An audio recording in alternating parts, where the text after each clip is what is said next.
अस्सलाम वालेकुम दोस्तों। आज मैं cash flow statement of cash flow के बारे में आपसे बात करूंगा और इसमें हम आज सिर्फ एक डायरेक्ट मेथड देखेंगे। देखिए, दो मेथड हैं, एक डायरेक्ट मेथड है, एक इनडायरेक्ट मेथड है। डायरेक्ट मेथड को आज हम देखेंगे और आपको इसको हल करने के लिए सारी जो आपकी पिछली एक्टिविटीज़ हैं, जो आपने सीखा है, उसी में से आपको बहुत सी चीज़ें अप्लाई करनी होंगी। मैं बता चुका हूँ कल आपको कि इसकी 3 एक्टिविटीज़ हैं जो कि फॉर्मेट बनाया है IFRS ने 7। उसमें ये है कि cash from operating activities, cash from investing activities and cash from financing activities. Operating activities सारी जो है इनकम स्टेटमेंट से बनती है और ये वहाँ से हमने देखना है कि जो हमारा ऑपरेटिंग प्रॉफिट है, यानी gross profit minus operating expenses जो अमाउंट है वो हमारी इनकम स्टेटमेंट में है अक्रूवल बेसिस पे। वही चीज़ हम यहाँ निकालेंगे कैश बेसिस पे कि यहाँ पे जो कैश फ्रॉम ऑपरेटिंग एक्टिविटीज़ का मतलब है this is cash profit, cash operating profit.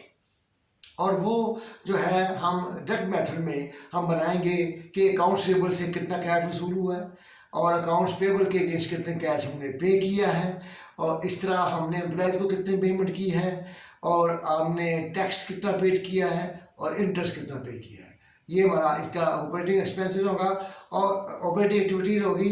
और ऑपरेटिंग डायरेक्ट और इनडायरेक्ट मेथड में फ़र्क जो है वो सिर्फ ऑपरेटिंग एक्टिविटीज़ का है। तो आज हम डायरेक्ट मेथड से सवाल कर रहे हैं और ये क्वेश्चन जो है ये मैंने लिया है कीसो के एग्जाम्पल को और ये मैं आपको इसका जो है सोल्यूशन और इसका जो क्वेश्चन है ये मैं आपको लिंक दे दूंगा, लेकिन आपने ये देखना है कि मैं इसे बिल्डअप कैसे करता हूँ। ठीक है जी। तो ऑपरेटिंग, इसके बाद इन्वेस्टिंग एक्टिविटीज़ है। इन्वेस्टिंग एक्टिविटीज़ में हम बताएंगे कि इन्वेस्टमेंट कहाँ पे हुई है, यानी कि क्या इसमें आएगा। इसमें आएगा अपने purchase of asset and sale of assets, purchase of investment and sale of investment. And इसी तरह अगर आपने कोई लोन दिया है एम्प्लॉइज को वो आएगा, और जो लिया है डिविडेंड रिसीव्ड और डिविडेंड रिसीव्ड से आएगा इनकम के तौर पर, वो कैश वसूल किया, इन्वेस्टमेंट हमने की है उससे डिविडेंड आ रहा है, वो इस पर आएगा। और फाइनेंसिंग एक्टिविटीज़ में आप देखेंगे कि हम जो इशू शेयर करते हैं वो आएंगे, या हम लॉन्ग टर्म लायबिलिटीज़ लेते हैं वो आएंगी, और डिविडेंड पेड जो किया है अपने एम्प्लॉइज़ को, अपने शेयर होल्डर्स को, वो आएगा। इसके अलावा कोई ये तीनों चीज़ें मैंने आपको एक्सप्लेन कर दी हैं। ये मोटी मोटी चीज़ें हैं, ये आप इसको आपको 3 चीज़ें मिलेंगी क्वेश्चन में, या 2 चीज़ें। 3 चीज़ें कौन कौन से मिलेंगी? एक मिलेगी 2 बैलेंस शीट्स, एक इनकम स्टेटमेंट और इसके साथ फर्दर इंफॉर्मेशन। इससे आपने इसको निकालना है और आपने ये देखना है कि मैं कैसे करता हूँ। सबसे पहले हम देखते हैं कि कैश फ्रॉम ऑपरेटिंग एक्टिविटीज़ हम इसका निकालते हैं क्वेश्चन का। तो वो है कि सबसे पहले आपने बताना है कैश फ्रॉम कस्टमर।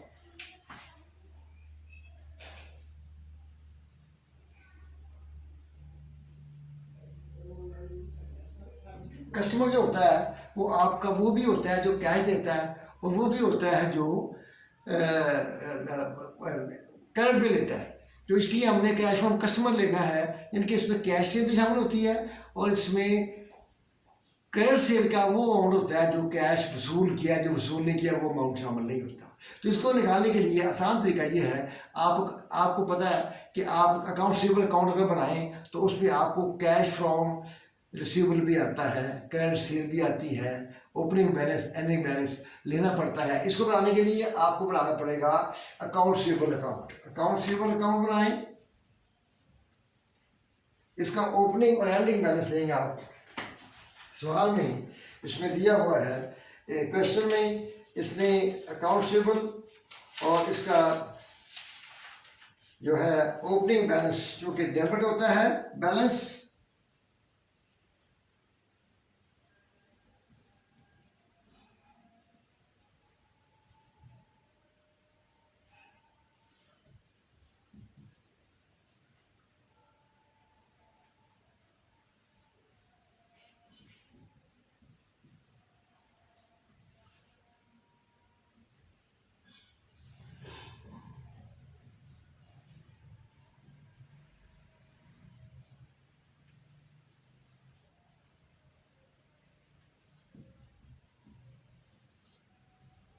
जो आपने देखा, हमने क्या किया है, हमने सिर्फ ये किया है, इसमें ओपनिंग अर्निंग बैलेंस लिया बैलेंस शीट से, और ये सेल लिया है इनकम स्टेटमेंट से, और इसकी बैलेंसिंग फिगर 517,000 जो है ये हमने कैश वसूल किया है, तो ये मामला हो गया है। तो इसका मतलब ये है 5,17,000 हमारा जो है। इसके बाद हमने लिखनी है कि पेमेंट्स क्या की हैं आपने, cash from and cash paid to suppliers. Suppliers कौन होता है, जो आपको चीज़ें सप्लाई, जिसे आप परचेज करते हैं। इसमें कैश परचेज भी आती है और क्रेडिट परचेज भी आती है। और क्रेडिट अपना हमने कितना पे किया है अकाउंट्स पेबल को या क्रेडिटर्स को, उसके लिए अकाउंट्स पेबल अकाउंट बनाना पड़ता है। ये आपको समझ आ गई होगी। इसके बाद हम अगला अकाउंट बनाते हैं, accounts payable account.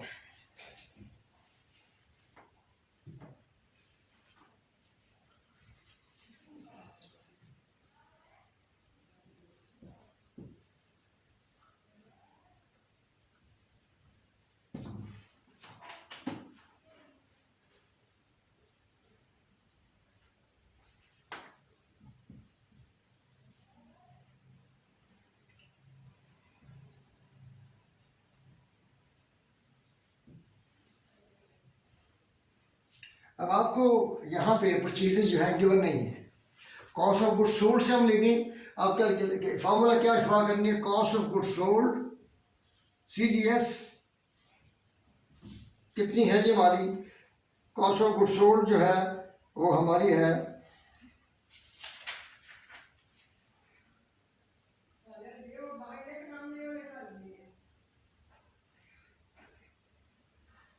1,50,000।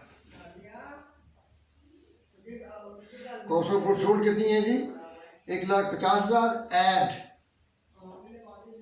Ending stock. Ending stock आपका है 15,000 less opening stock, opening inventory. Opening inventory आपकी है 10,000।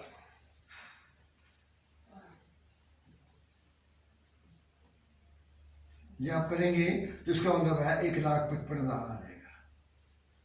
1,55,000 आपकी क्या आएगी, परचेजेस। ये आपने परचेजेस याद रखनी है। इस तरीके से परचेज निकाल के अब आपकी परचेजेस जो है वो क्रेडिट की है, तो अकाउंट एंट्री होती है accounts payable, purchases to accounts payable. तो यहाँ लिखेंगे परचेजेस 155,000। और इस तरह सवाल में आप देखेंगे कि अब ये जो है 1,00,000 कितना बनता है, 67,000।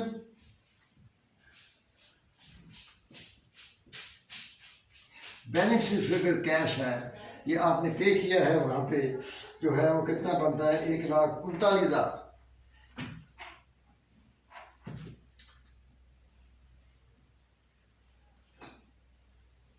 1,39,000 ये आपने पे कर दिया है। इसके बाद आपका आता है ये ऑपरेटिंग एक्सपेंसेस आपने पे किए हैं, और वो हैं आपके ऑपरेटिंग एक्सपेंसेस। ये हम साथ साथ इसको आप देखते जाएं कि क्या हो रहा है, और हमने जो कोई क्वेश्चन नहीं नीचे आना है, इसलिए इसको अच्छी तरह देखना होगा। ऑपरेटिंग एक्सपेंसेस आपने पे किए हैं,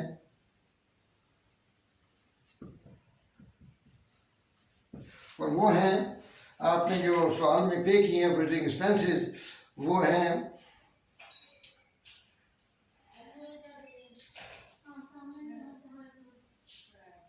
1,11,000। 4,000 आपने प्रीपेड किए हैं, ये अभी आपने फ़ायदा नहीं उठाया लेकिन हमारा कैश चला गया है, तो 1,15,000 हमारे ऑपरेटिंग एक्सपेंसेस हमने कैश पे किया है।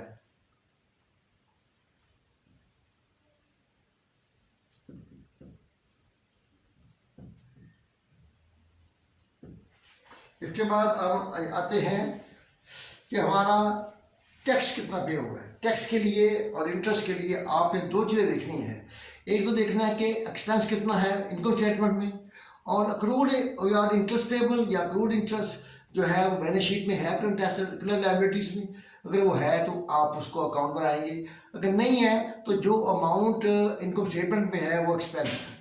इसमें इंटरेस्ट के लिए अक्रूड इंटरेस्ट नहीं है, तो इसका मतलब है कि जो इनकम स्टेटमेंट में इंटरेस्ट बताया हुआ है वो हमारा जो है वो पेड है, तो हम कहेंगे इंटरेस्ट पेड।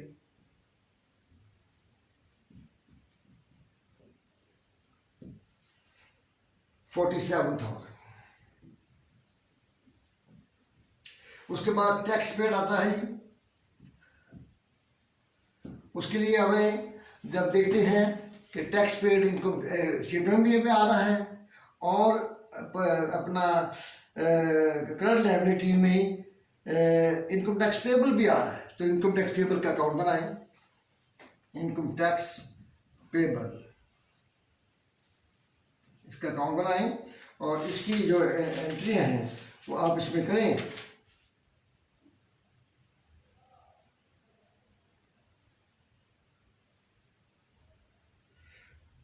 बैलेंस,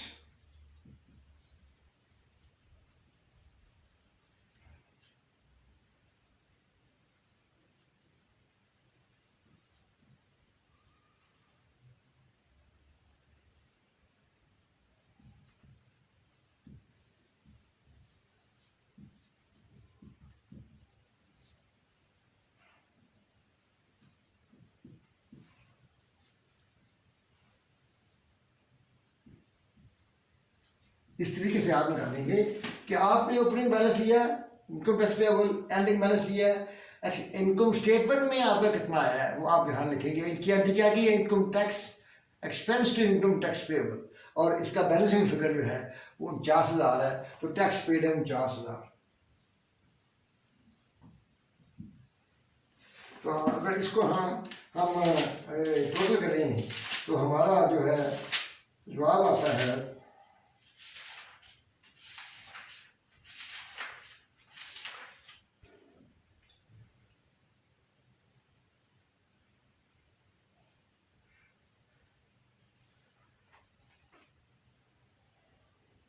1,72,000।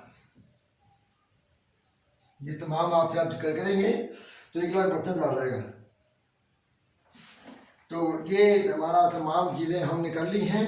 इसका मतलब है कि इसको हम कहेंगे cash from operating activities.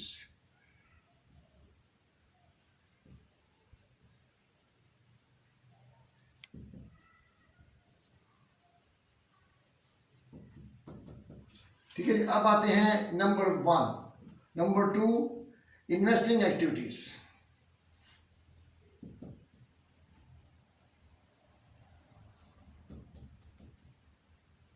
Investing activity में ये बता चुका हूँ आपको कि वो उसमें आना है कि एज परचेज ऑफ एसेट्स और सेल ऑफ एसेट, या आपको वो कह रहा है कि हमने जो है एक क्या कहते हैं सेल किया है इक्विपमेंट का, जितना पैसा वसूल हुआ है वो हमने लेना सिर्फ, बाकी कुछ नहीं लेना। सेल ऑफ इक्विपमेंट हमारा हुआ है 4,000। सेल ऑफ इक्विपमेंट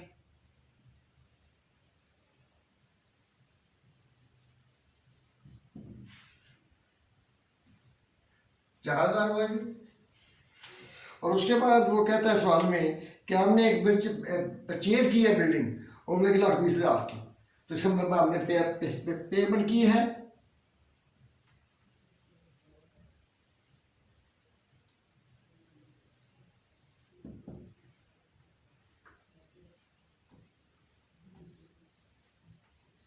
उसके बाद वो कहता है कि जनाब हमने परचेज ऑफ इक्विपमेंट भी किया है, वो है जी 1,25,000।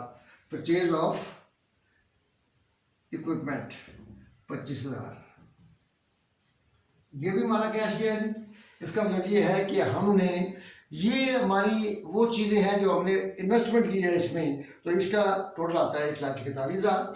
तो ये हमारी जो है हम कहेंगे कैश पेड है यहाँ पे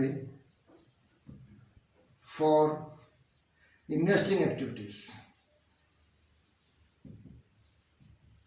ये हमारी चौथी एक्टिविटीज है, तीसरी sorry financing activities.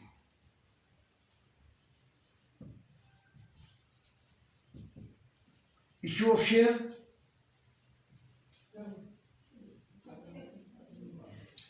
Issue of share हमारे जो हैं वो कहते हैं जी 20,000 है। हमें दोनों का कंपेयर करना है, दोनों सालों की जो शेयर कैपिटल है उसको कंपेयर करना है। तो उसमें जो अमाउंट आपकी बढ़ रही है तो ठीक है, अदरवाइज वो अगर एक ही है तो कोई इशू नहीं होगा। तो हमारे 20,000 की अमाउंट बढ़ती है तो 20,000 हमारा ये शेयर है। अब कहते हैं कि डिविडेंड हम कहाँ से लेंगे, ये इसके लिए आपको रिटेन अर्निंग स्टेटमेंट बनानी पड़ेगी। रिटेन अर्निंग, इसका बैलेंस हमारे पास है जो है वो 48,000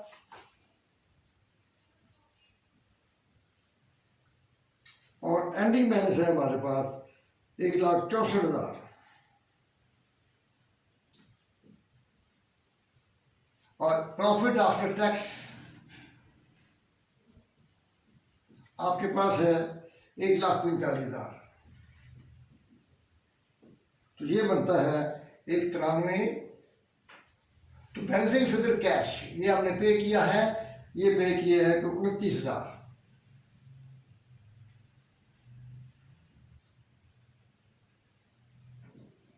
तो इस तरीके से हमारा यहाँ पे आया डिविडेंड पेड।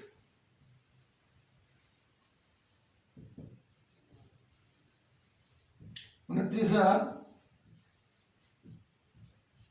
ये आया 9,000 माइनस में, और ये टोटल आया नेट कैश। हम कहेंगे यहाँ पे तीनों को जमा करेंगे, नंबर 1, नंबर 2 और नंबर 3, इन तीनों को जमा करेंगे तो कहेंगे नेट कैश। ये प्लस करके जो अमाउंट प्लस में आ रही है ये आती है 22,000। तो ये चूंकि प्लस है इसलिए इंक्रीज हुआ है cash, net cash increase during the year. और इसमें आप ओपनिंग बैलेंस, बैलेंस शीट से ले ओपनिंग बैलेंस इसमें जमा करें। ओपनिंग बैलेंस ऑफ कैश कितना है, वो है 33,000। ये आ गया 55,000। ये होगा एंडिंग बैलेंस ऑफ कैश। आपने यहाँ पे जो समझने वाली बात है कि वो ये है कि आपका यहाँ पे आता है क्या कहते हैं, cash paid during the year, sorry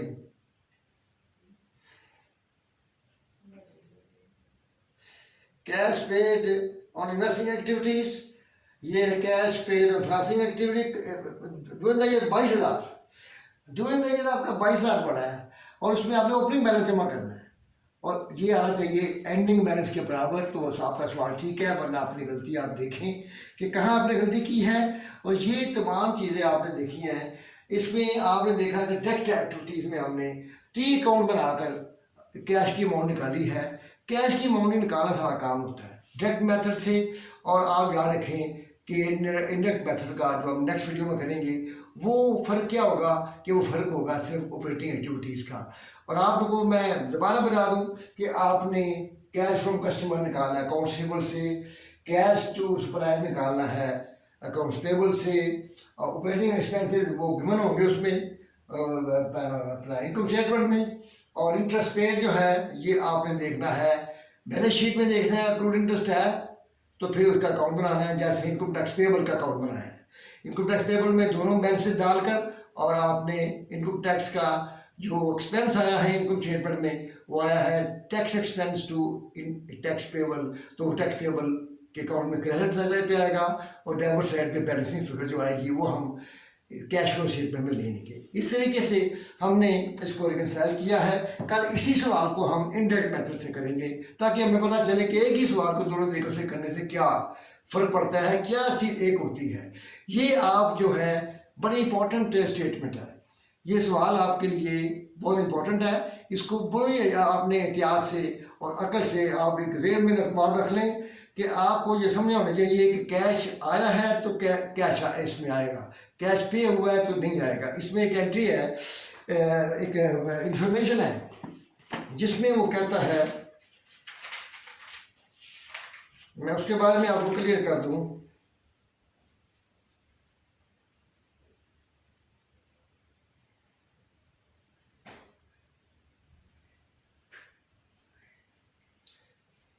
कहता थी issued 10,000 long term bonds in direct exchange for land. Land खरीदी आपने और बॉन्ड इशू कर दिए। ना आपने बॉन्ड लेने हैं ना आपने, क्योंकि इसमें कैश नहीं इन्वॉल्व में हुआ, दो एसेट आए हैं, एक लायबिलिटी आई है, एक एसेट आया है। तो दोनों का नीचे आपने नीचे एक नोट लिखना है कि land is purchased against issue of bonds, यानी कि नोट आएगा। कैश फ्लो स्टेटमेंट में इसका कोई जिक्र नहीं आएगा, सिर्फ एक नोट देंगे ताकि उसे पता चले कि लैंड में अगर कोई अमाउंट बड़ी है, that is not for cash, that is for exchange of assets. जब भी एक्सचेंज ऑफ एसेट्स से जब इसमें कैश इन्वॉल्व ना हो तो हम उसका नोट देते हैं, उसको कैश फ्लो स्टेटमेंट में नहीं लेते। तो इस तरीके से हमारा टैक्स मेथड जो ख़त्म होता है। आप वो इसको जो है रिवाइज करें और वीडियो को लाइक करें और सब्सक्राइब करें और इसको इम्पॉर्टेंट पॉइंट ऑफ व्यू से जान सके, कंसेप्ट सीखने की कोशिश करें। सवाल जहाँ मर्जी है आप कर सकते हैं। अगर आपका कंसेप्ट क्लियर में रट्टा है तो ये रट्टा जो है एकेडमिक लाइफ में चल सकता है, प्रोफेशनल लाइफ में नहीं चल सकता। इसलिए इसको अच्छी तरह आपने कंसेप्ट क्लियर करना है। अपने कंसेप्ट क्लियर हो तो मस्त ठीक हो जाता है। अल्लाह हाफिज़।